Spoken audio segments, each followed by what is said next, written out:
We welcome you to another Wits End podcast episode. It has been several weeks since we've been together. We've been hither and yon doing various and sundry things, but we're glad to be back again. We're here with um, Dr. George Antonios, a true man of faith and verity.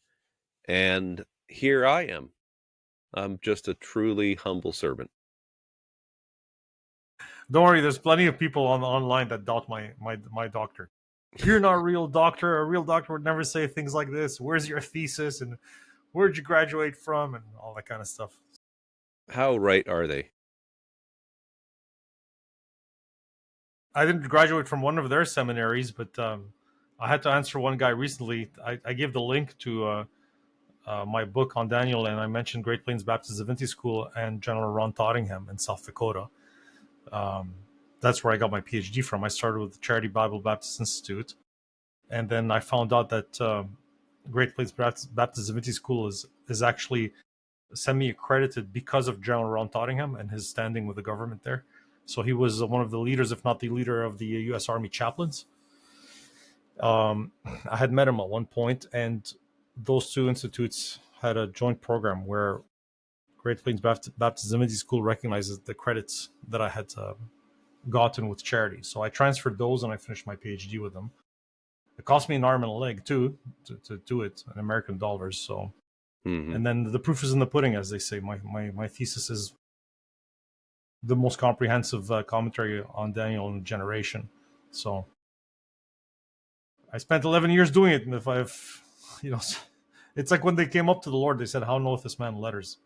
They were offended that he didn't graduate from Jerusalem. Man, that's a great point. And I think that is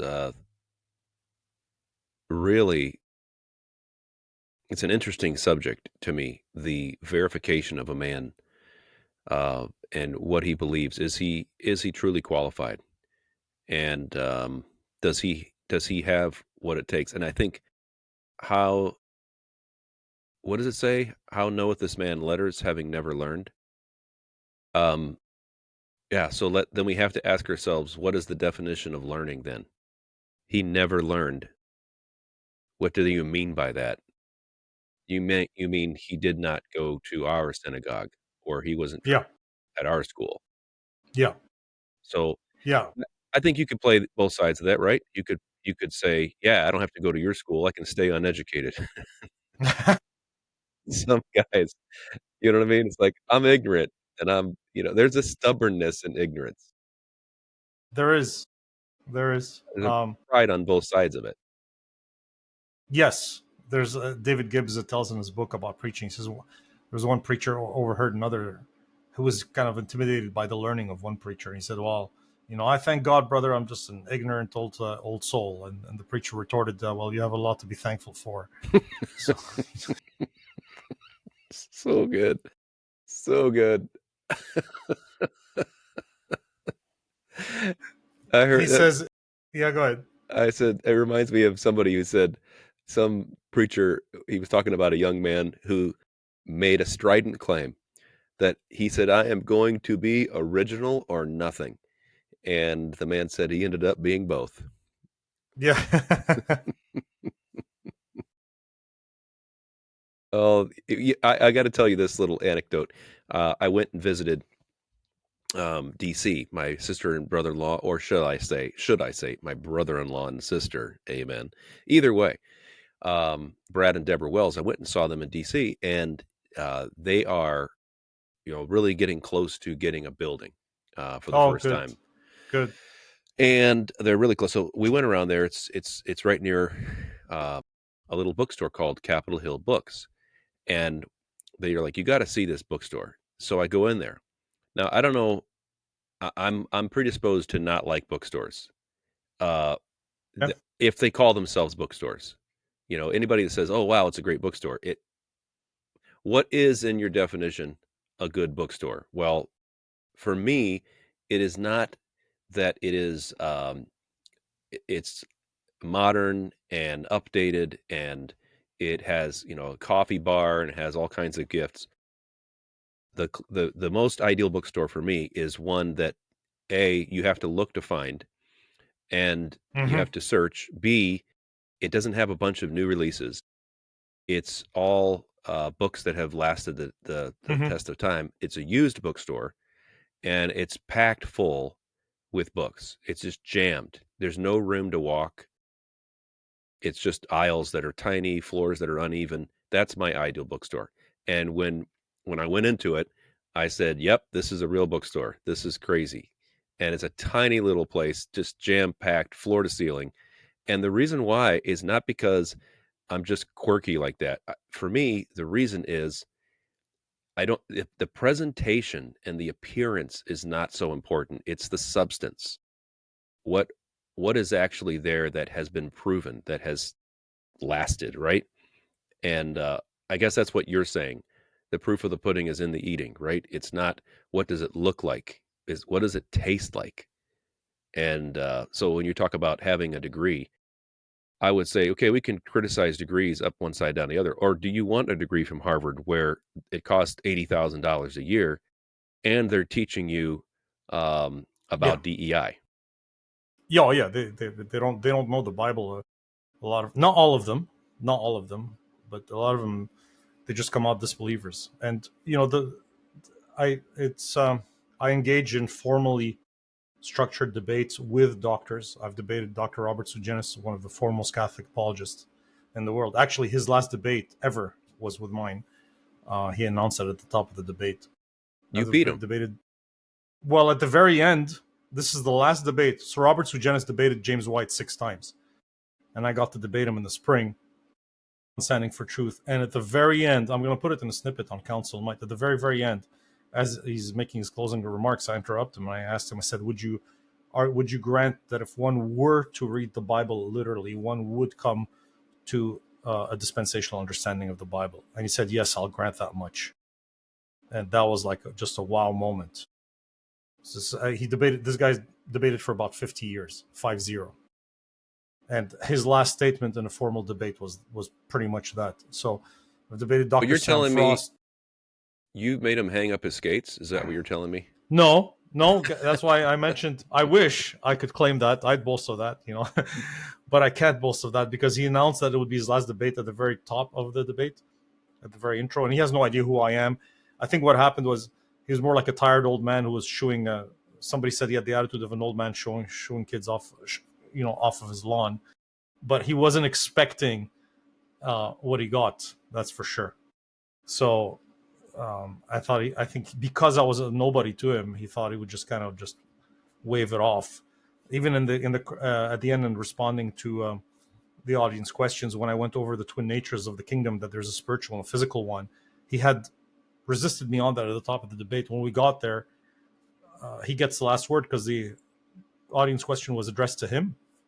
So the moderator says, "Do you want to like say anything after I spoke?" He's like, "No, he did a good job with that." Which again, I was saying things that he was denying. Um, it was great. It was just great. So you know, the Lord's helped me go to toe with people who are accredited in the fancy universities, and you know, the debates are out there. So I let the audience judge. Hmm. I've learned Greek. I've learned Hebrew. I can read the Bible in 6, 7 languages. I mean, just because I didn't graduate from Harvard or Dallas Theological Seminary or what or some reform. There's a lot of reform seminaries out there, and they think they're the only ones who are legit. Or like what's the one that John MacArthur's got there? Master, yeah, the Shepherd's Conference, but yeah, Um, okay, so this is a great entry point, I think, for a question that I have. Um, I was just talking with a young man last night at church, and he was saying he loves debates, and I think he's in his 20s, maybe 25, I don't know, something like that. And he said, "I love debates," and he said, "I think you guys should do a debate. I'd like to hear you do a debate with atheists." And and somebody was referencing that they had heard you talking, and there was one where you were debating a Muslim, and he kind of it kind of got hot, and then he eventually bounced from the conversation. I didn't watch that one, but I'm interested in that concept of debate because for me, when I get into a debate, often it gets emotional, it's hard for me to stay focused because I haven't done formal debates where we both know that we're coming with opposing viewpoints and having to think through and in counterpoint. So, what is the way that you approach a debate, a topic where you know you're going to disagree? How do you keep your cool? Well, for me personally, it took the Lord 15 years before I got anywhere near where I could engage in a argument that I thought was worthy concerning a potential dangerous heresy and maintain my cool and not lose control of my emotions or say something that I regretted. Because I always have in the back of my mind, I always wanted to print that verse on my arm, the servant of the Lord must not strive but be gentle unto all men, apt to teach, patient, meekly instructing those that oppose themselves. If God peradventure will give them repentance and the acknowledging of the truth. So I can't tell you how many times I walked away from witnessing, from debating on the street in informal settings, walked away saying, Lord, I'm sorry. Like, I want to be better. I want to adorn the doctrine of Christ, and I want to remain in control. So it took 15 years to get anywhere near. I'm still not where I ought to be, but enough where I can have the open mics and I can engage in formal debates and maintain a good spirit and be, by God's grace, somewhat of a good example. As I said, it's the Lord's work. So it takes a long, at least for me, being an Arab, it took the Lord a long time to do it. I think you'd make a great debater. I think uh, you remind me a little bit of like the disposition that Michael Knowles has. And I have an issue with Michael Knowles because I can't stand his smug Catholicism. I grew up in those circles, having gone to a Jesuit school. But he gets people who are intentional on riling him up, and he just smiles right back in their faces, and he's calm and he's collected, and he's got good arguments. And you've got that kind of like quiet disposition that you you can take the barbs and address them. So the first thing I would say, especially to a young man in his 20s, there are exceptions. There's people who are exceptionally gifted of the Lord. Maybe it's a question of their culture or of their genetic makeup that they're more able to rule their spirits. But if he is to engage in them, he better be careful about that, because young people get so fired up and they overblow differences sometimes. You got to really pick your battles on. I'll debate anything really that contradicts the Bible, but I have to be able to discern between what is a major heresy and what is a minor difference that's worth discussing, but we're not going to get into strife about it. The advantage of the debate is the structure itself is helpful. I think to have a structured debate protects you. That's why it's structured. If you come in without a structure, you're much more likely to go off the rails and get angry and say things that are stupid. The advantage of a structured debate is it limits you, it limits the other. You've got, 15-minute openers, 5-minute, 8-minute rebuttals, a few minutes of cross examinations. Then sometimes some debates will open up for a free for all between the two interlocutors. I've actually debated 3 interlocutors at the same time, a total of 3. And then there'll be Q&As from the audience. That's usually how the structure goes. So the structure is great. It protects. Study your other opponent's point of view. Make sure you understand it, and be ready for the accusations. Expect their counters. You have to be able to expect their counters. And if you can't do it in a good spirit, don't do it at all, because the purpose of good doctrine is charity. Otherwise, we're just striving about words to no profit and subverting the hearers, like Paul says. So you got to choose your battles. That's excellent, excellent input. I'm specifically interested in the journey that you took from pride to charity in your spirit, because no doubt, um, pride is one of the main motivating factors. The idea of being right. I want to be right. In other words, I want to beat you. I'm better than you. It's a superiority complex that I think motivates a lot of debate. And so, how would you distinguish that? What was that journey like? What what really helped me is actually writing the book of Daniel, and there was a particular point in time where Did you I write hit the book of Daniel? sorry, that's not what I said. I To was me, looking up at that the shelf. being inspired does help. I will. I will say that it's got to be an unusual experience. What is that I, like? I looked at the shelf to point to it, and it says Daniel right there. That's what I meant. That book of Daniel, the commentary. That's Ooh. a comment that the book that's a commentary on the book of Daniel. How did you purpose in your heart at some point that you would not defile yourself with a bad spirit? Yeah. Somebody will take that. You look how proud he is. He thinks he wrote the book of Daniel. Well, you take Antonio's. I mean, he wrote Daniel, but there's other books. Well, the Ruckmanite background kind of fires people up, right? They'll debate anything and they'll call anybody heretic. So Dr. Ruckman had a special kind of gift. He has his own ministry. I think the Lord has to temper the Ruckmanism in a lot of young men. Not to jettison it, but to temper it. That's a big deal. That's a big challenge. You don't want to come off with a chip on your shoulder. But what happened was, long story short, I hit a dead end for 6 months in the commentary. I had to pray and really pray and walk around talking to the Lord about it. And I finally realized I had written, when you make it, like I thought the hiccup was here, and then I had to back up and see if I had gone wrong at a previous step. Then I Hmm. had to back up and see if I had gone wrong at a previous step. And eventually it came to my like almost foundational. And we're talking eschatology. We're not talking about salvation or anything fundamental like that. And then I realized like, oh, I would never have thought that I made a mistake quite back there. And I had written like, I don't know, something like 20 pages uh, proving my point. And had some people had read it and said like, wow, that's really good stuff. And I realized how easy it is to think that I've built a good case.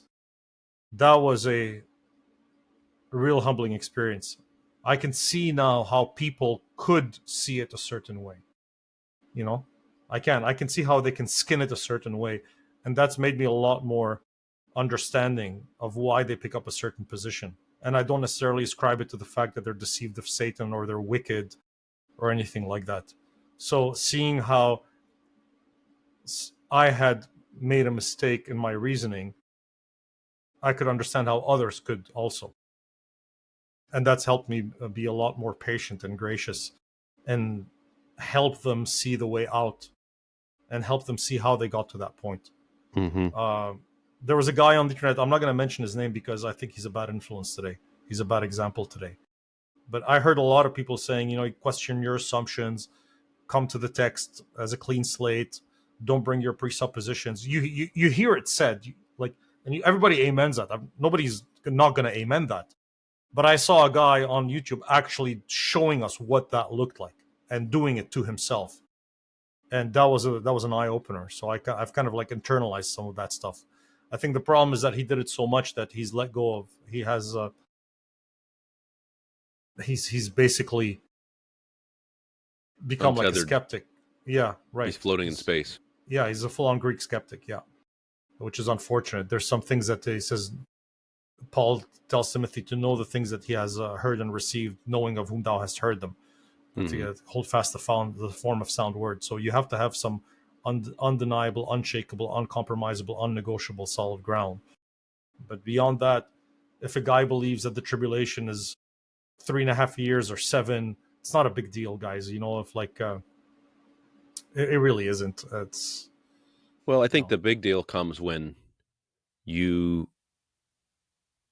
you believe that somehow or other you are going to be 100% right, but you're choosing to be right. You want to be right so that you can be superior to other people rather than looking at God and saying, "Lord, I want to honor you."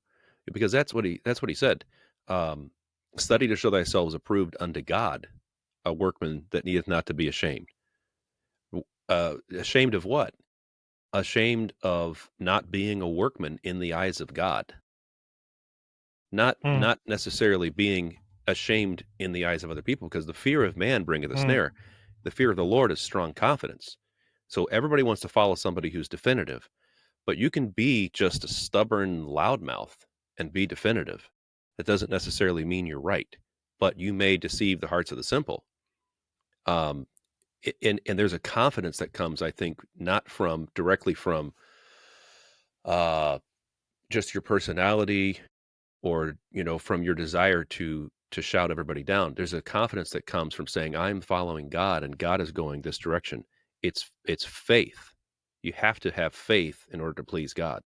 And faith in what? Faith in God and faith that God wrote this down. So rather than looking around at other people, not serving with eye service as men pleasers, but serving God, having a heart that is focused on, yes, it is possible to know God, and it is possible to know the truth. You could be ever learning and never able to come to the knowledge of the truth. Something that helped me years ago um, was the idea of when you start untethering from things and you start doubting everything, are you willing to also doubt your doubts? Or are you simply doubting because you think that's where Yeah, the strength and defense is? to be skeptical of skepticism. Yeah. Yeah. And then the other thing that helped me a great deal was Pastor Sal helped me with this concept of the truth as an objective thing, not subjective. In other words, uh, I've said this so many times, and maybe it'll help someone today, that I came to him one time with a Bible passage, and I asked him about this particular passage. I said, "This guy says that this is the way to interpret this passage," and this guy over here says, "No, no, that's the way to interpret this passage." Two separate uh, perspectives. Which of them is right? And Pastor Sal said the Bible is right, and that was, maybe that was his way of getting me out of the office so he could get back to work.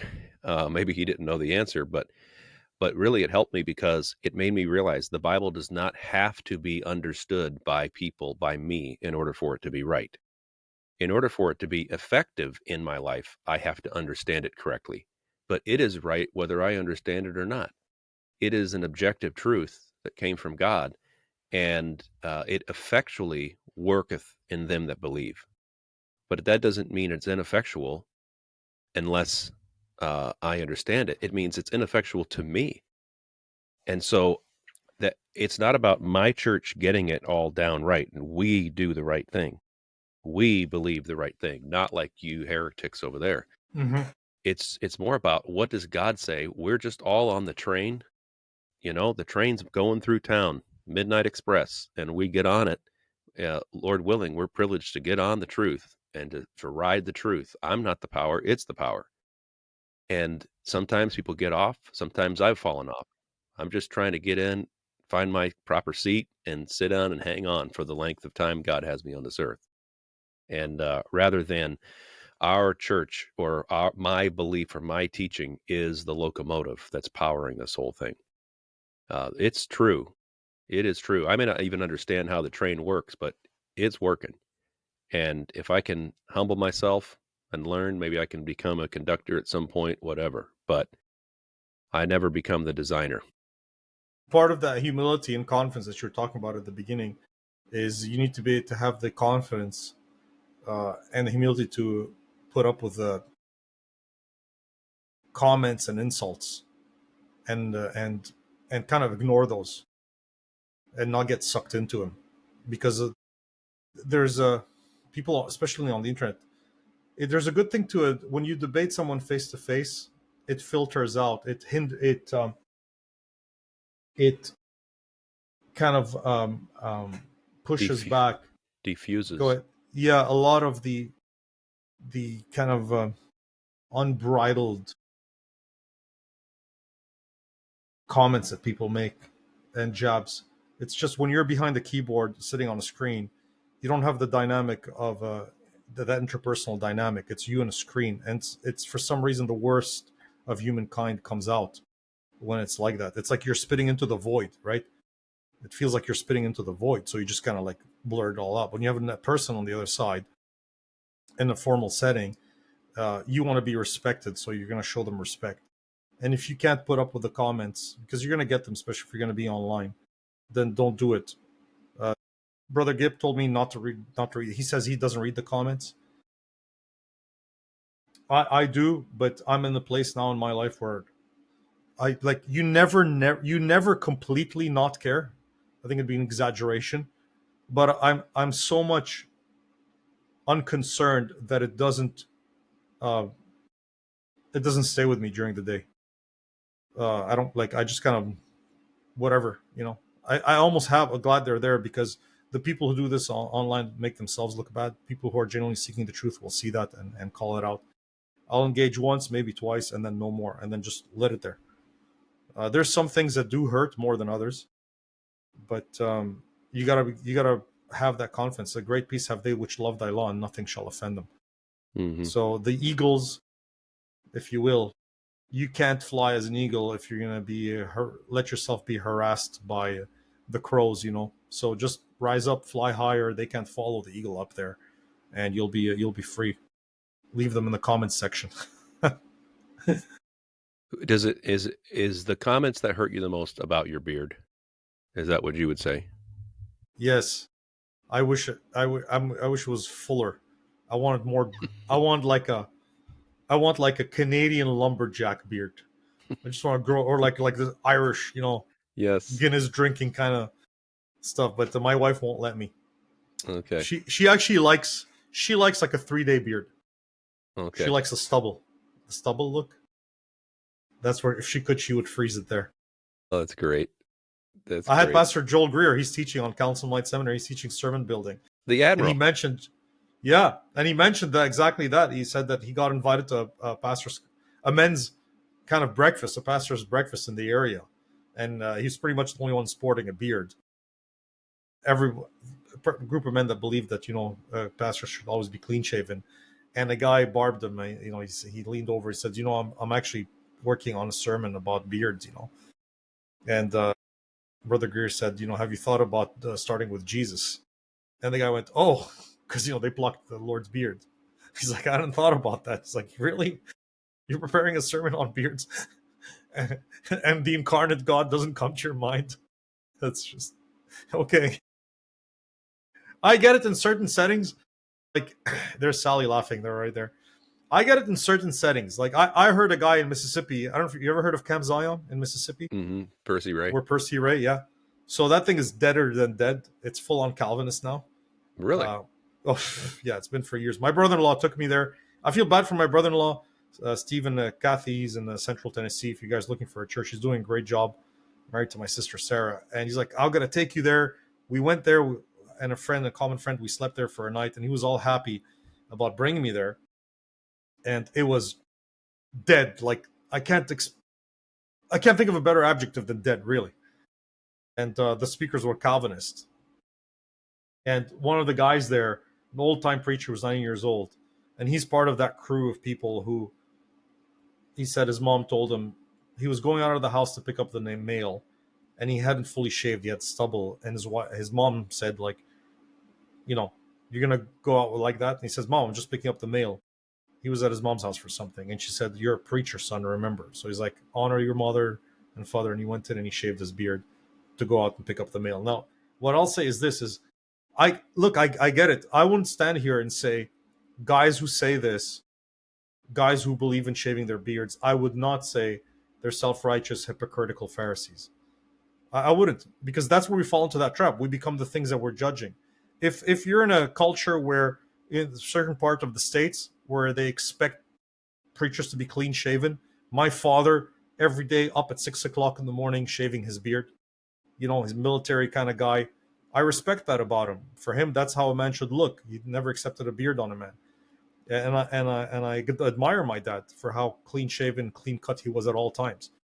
If that's the culture, that's fine. You go with it because that's the culture. It'll help people listen to you. It becomes an issue. It's like, the seminary thing. You went to that seminary, great. It becomes an issue when you turn around and then you make it a standard for the other, when the Lord hasn't made it a standard. Hmm. That's when it becomes an issue.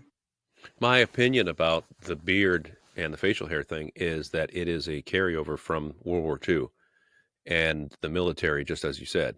Because if you go back to, the 1880s, 90s, um, guys were wearing big old beards, large beards. D.L. Moody, Charles Spurgeon, they all had beards. And I guess if it's probably cyclical, because I don't think Jonathan Edwards is ever pictured with a beard. He was, obviously before then, 1700s, but I don't know if that was in style. Like, I think that the style in early America was not facial hair. So from what I can tell, and I haven't done a study, maybe somebody could do some deep diving somewhere and look at the cyclical nature of facial hair. But it becomes a thing. So you had guys that built big churches in the 50s, 60s, 70s, and none of them had facial hair. It was not a masculine thing in American culture at that time. It was seen as a hippie. Hippies wore beards, and so as a result of that, it was like it became a standard of righteousness. And you could argue that it's a standard of Interesting. cleanliness, but of righteousness, righteousness does not come from the outside in. With the We have righteousness of Christ from the inside out, and it should reflect on the outside the righteousness of Christ. But it is ironic to say that godly people don't wear beards when Jesus Christ himself had a beard.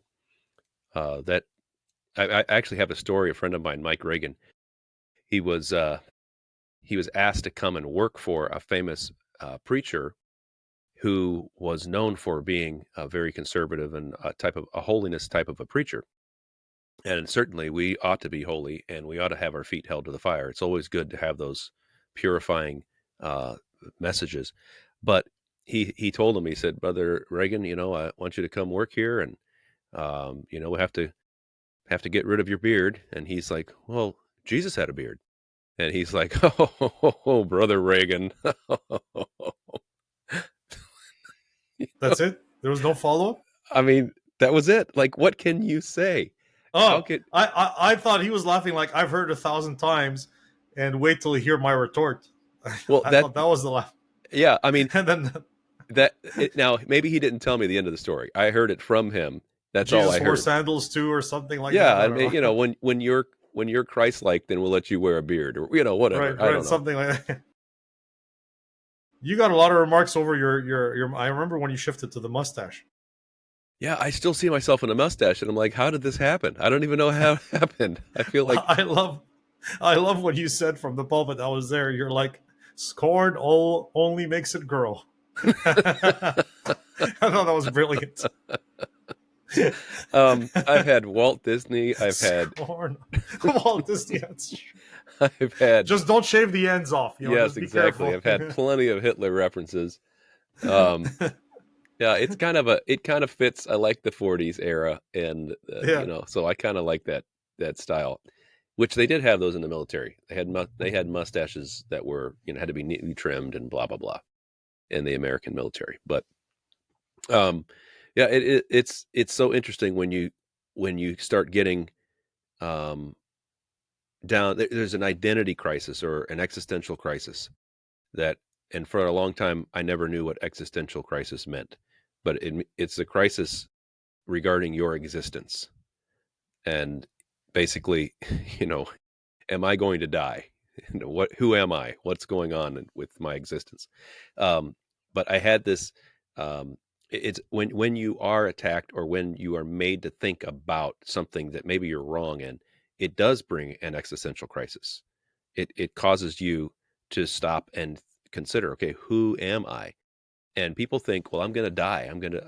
I cease to exist. And they get like this fight or flight response that they're going to push back and they're going to fight to the death, because if I don't win this argument, then my whole life is a scam. It's a lie. And you never get to a point as a believer where you don't have to walk by faith. That's why to me, the greatest argument for the King James Bible being the word of God is not simply the reliability of the manuscripts. Because if it's that, then it's like, duh, of course it's the word of God. Look at 95% of the manuscripts agree together. And if you're trying to remove faith, then it's never going to succeed, because God requires you to have faith. And and speaking of manuscripts, I would say this: even if you were to watch John write the original autographa, you would still have to have faith to believe that he was writing the inspired Yes. word of God. Yes. Yes. And even if Yeah, he handed it directly to you, and that this is yeah, your yeah. copy, The people of Jeremiah's day, they're like, no, you lied. You made that stuff up when you went to inquire of the Lord. That's so definitely. And they doubted Jesus Christ and condemned him and put him on a cross. So, the fight or flight to thing, when it's tied to identity, that's another important point, because, and this is so I've seen. This is why I thank God I didn't get online till I was in my late 30s, and I didn't start debates till my late 30s. Uh, because what happens before is, if you get up there too early on, and what happens is people tie their identity to a doctrine. And I'm not talking about, and there's doctors that I'm happy to tie my identity to, like the deity of the Lord Jesus Christ, salvation by grace through faith, that kind of stuff, the second coming of Christ, that the inspiration of the Bible. I'll die on those hills. But they tie their identity to what I consider to be secondary doctrines, and there's no need to. And then what happens is, you fight for that so hard, you fight for it so intensely, and you mock people so badly who disagree with you, that you leave yourself no room for genuine self-examination, because you would have to deny those things publicly, which you have taught publicly, and then you'd be the guy who is in the wrong, and you'd have to walk back a whole bunch of stuff in front of a lot of people, and then you would risk their scorn and their ridicule. And I think the moment people do that, they imprison themselves. They cannot allow themselves genuine self-reflection and reevaluation. And so I got in just in time, where I was able to, from the beginning, I framed the channel as, I'm open to learning, and that's given me the liberty to, even in front of the church sometimes, to go back and say, look, I know I taught this guys about 4 years ago. I would calibrate this. I'm not saying about tossing your church to every wind of doctrine. Every 5 years, you're going to reshuffle your cards completely. I'm not talking about that. It's like a tree. Percy Lake, preacher Percy Lake, gave great illustration once. The trunk is stable, the roots are there, it's not going anywhere. But up there, you have to sway with the wind a little bit, or else you snap. There's got to be some kind of flexibility. God, as a master engineer, builds in flexibility into everything he does, whether biological flexibility in our DNA. An engineer builds a bridge, he allows it to expand and contract with the seasons, or else it would snap. Everything in the world is built on a dynamic balance, not a static balance. So you're constantly correcting to the right or to the left. And from the very beginning, I positioned myself that way. That allows me. It's basically, I was preempting my future pride. You know, hmm so I knew that I would be too proud to correct myself if I held on too tightly.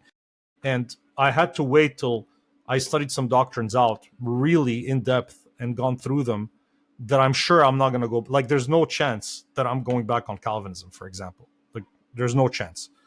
Um, and so I'll go out on that fighting. But it took me years to really process all that information, get to a point where I can do it. And that's why I don't advise it. Even writing books to somebody in their 20s or something like that, it takes time to mature in your understanding your position, um, before you go out there and you hmm present something that's solid, that's not going to shift. Well, even like what you just said to me is an example of of reading the Word of God carefully and understanding it, what it says, what it does not say. So the flexibility, you'd say, well, I don't want to be flexible. I want to be foundational. I mean, I don't want to be firm. I don't want to be. I don't want to be carried about with every wind of doctrine. But the model that you were just suggesting was not being carried about with every wind of doctrine, because the heresy is shown, it is typified as wind that carries you about. But Mm-hmm. notice the term carried about. And Mm-hmm. then another thing to factor in is that the Lord likened the Holy Spirit's movement to wind. Also, yeah. Thou hearest the sound thereof, canst not tell whence it cometh, whither it goeth. Beloved, believe not every spirit, but try the spirits. Well, why would you have to try the spirits? Because many false teachers are gone out in the world, and they present themselves as legitimate.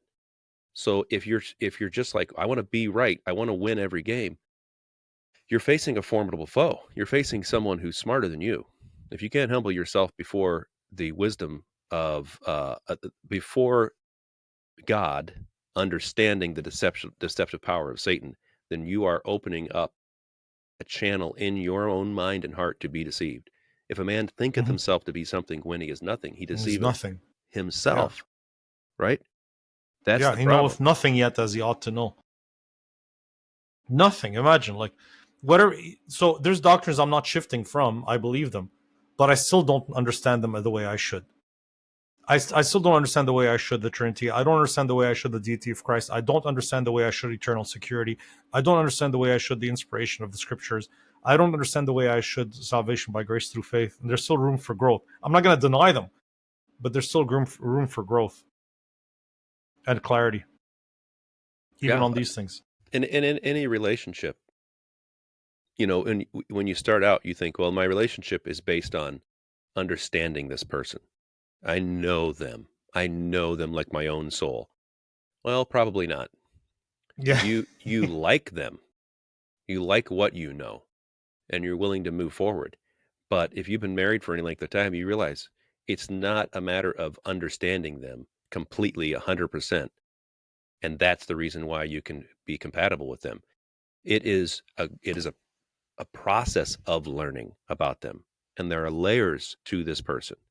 And you get down to another layer, and then you accept that by faith. And you say, I'm committed to you. I love you. And then you go to another layer. And what you really realize is that person has their own personhood. They have their own Hmm. identity. Hmm. And Apart from you. exactly, I do not control them by understanding. That's really what we're talking about often. I want to understand that person, which means I want to be able to predict everything about you so I can control you, rather than I don't understand everything, but what I see, I accept and I'm willing to work with, and I'm willing to invest in you and love you. I think it's the same with the Lord, right? Um, it's not okay. I now have God completely on a string, so I can control him. I know that book. I know that book. What do you mean by that? Yeah, you want to know the Bible, but you're supposed to be approved unto God.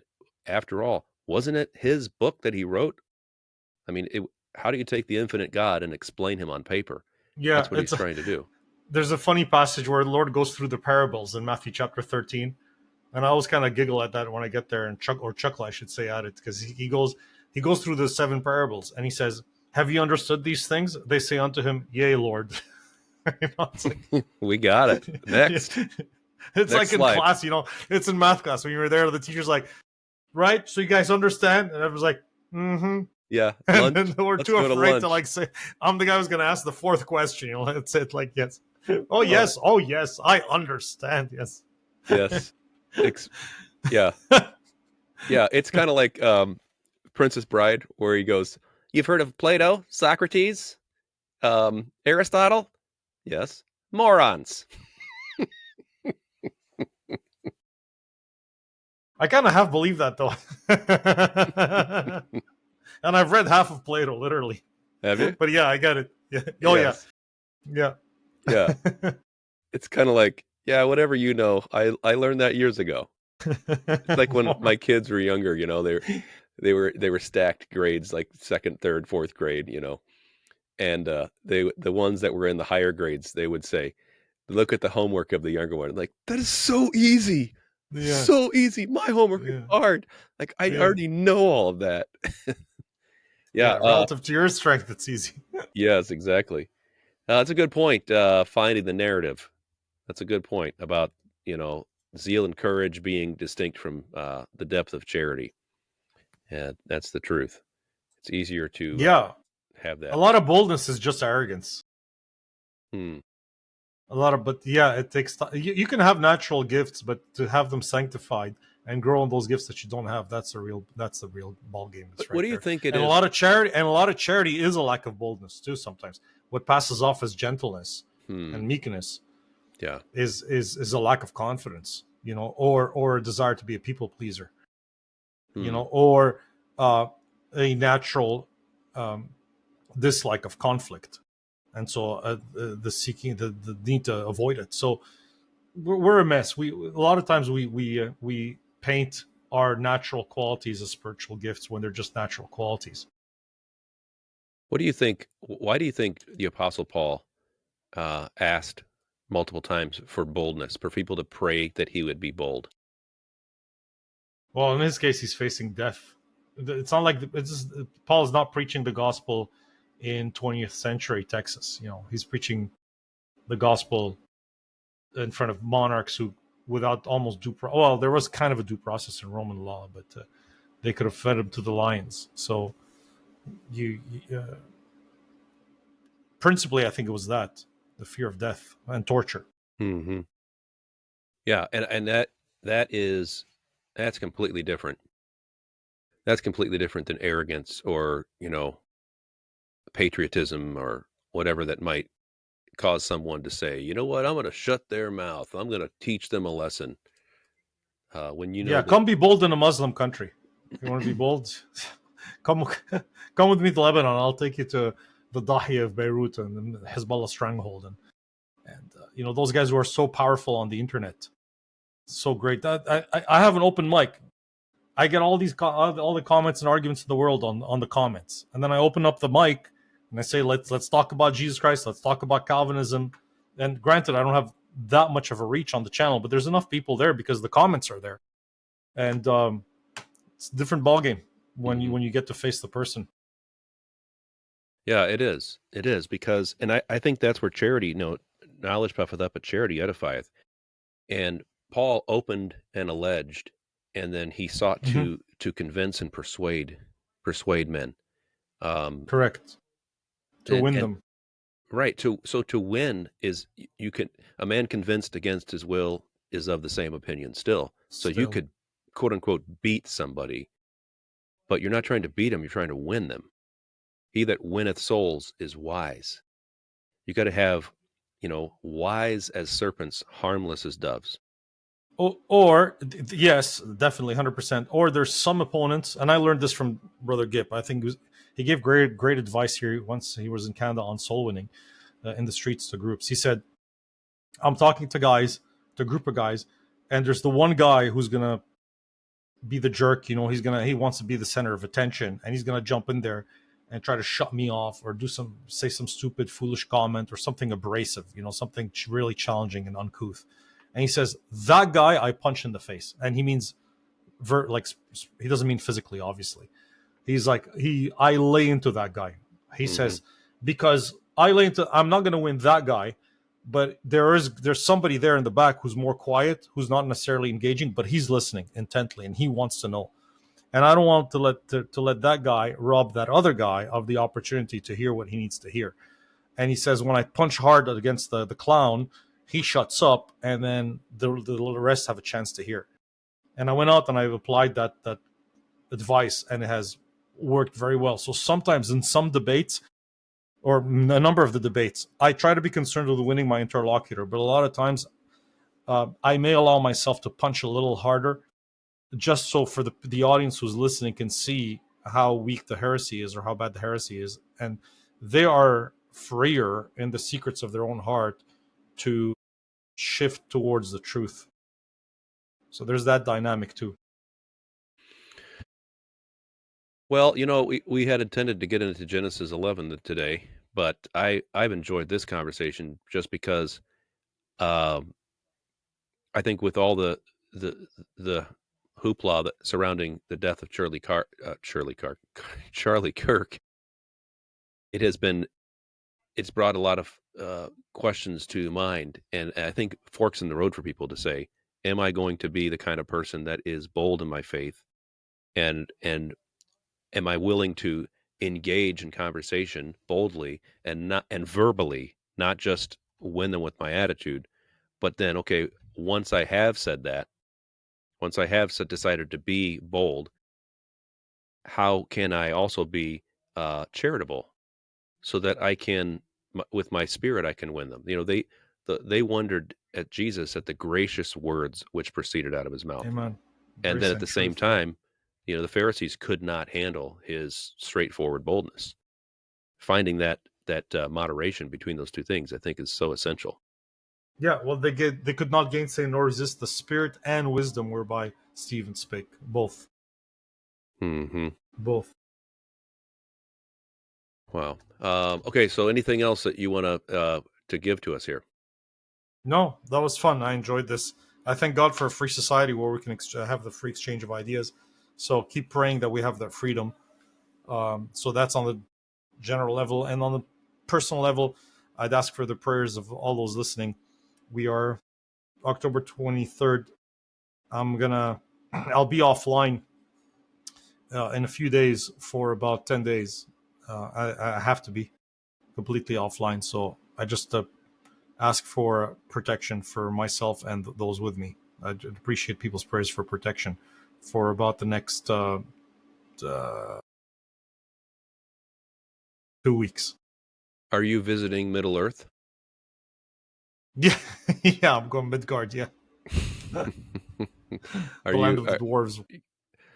uh to Eisengarten? Do you have a ring of some kind? Isengard. Yeah, yeah. I'm sorry. Do you have a ring of some kind that you're No, carrying? well, in a manner, I suppose, in a manner. Yeah. Okay, good. Yeah. Yeah, we'll definitely be in prayer for that, and it's it's always a good opportunity to have a new chapter, a new experience of some kind, and be a blessing. Yeah. Love it. Thank you. Well, guys, if you're interested in connecting with us, you can reach us at witsendguys@gmail.com. And this is a little bit of a shorter intro to get back on the train here. And will you be around next week, or are you going to be gone? No, I'll be gone. Okay, so it'll I'll be be a gone little for while about two before we weeks. come back. Yeah. So remember us fondly. Remember us speaking about charity and kind things. And hopefully that'll leave a good taste in your mouth, and we'll pick it back up again next time around. Any final words? No, God bless you and Godspeed, guys.